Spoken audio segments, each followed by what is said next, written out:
পৃথিবীতে এমন একজন লোক আছে যার প্লেনে টিকেটের কোনো প্রয়োজন হয় না। সে চাইলে ফার্স্টের জন্য সে চলে যেতে পারে অস্ট্রেলিয়া থেকে আমেরিকা এবং লাঞ্চের জন্য চায়না চলে যেতে পারে। But how it possible? সে পেয়েছিল আনলিমিটেড এয়ারলাইন্স পাস ঠিক আছে ঠিক আছে। এবং সে যা ব্যবহার করেছিল ৩০ বছর। যা কিভাবে সে ব্যবহার করেছিল সেটা শুনে খুবই অবাক হবেন।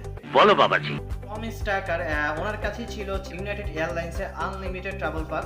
১৯৯০ সালে ইউনাইটেড এয়ারলাইন্স একটি আনলিমিটেড ট্রাভেল পাস বের করে, যেটা হচ্ছে $290,000 দিলেই তুমি আনলিমিটেড লাইফ টাইমের জন্য ট্রাভেল করতে পারবে। তখনই টম স্টাকার উনি এই ট্রাভেল পাসটি ক্রয় করে ফেলে। টম স্টাকার উনি কোনো কারণ ছাড়াই কোনো প্লেনে উঠে যেত। ফেলে ফেলেছেন ভাই আপনি। চিন্তা করতো উনি যে হচ্ছে আমি তো চলেই আসবো, কেন ফ্রি যাচ্ছি, ফ্রি তো চলে আসবো।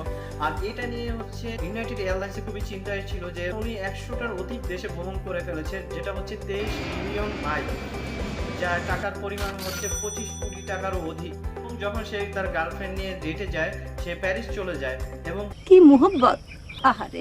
৪ উইকেন্ডের জন্য সে টোকিও চলে যায়। খুবই অবাক একটি বিষয়, সেটা হচ্ছে শুনে মজা পাবে।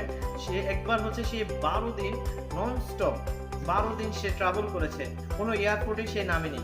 এটা কি ধরনের পাগলামি? তো বুঝতেই পারছেন ইউনাইটেড এয়ার কোম্পানি কি পরিমাণ ভোগান্তির শিকার হয়েছিল। আমারে মাফ করে দেন হুজুর, আমার ভুল হয়ে গেছে। এরপরে কিন্তু ইউনাইটেড এয়ারলাইন্স কিন্তু এরকম আনলিমিটেড ট্রাভেল পাস কিন্তু আর কখনোই ইস্যু করেনি। আহারে কি কোন?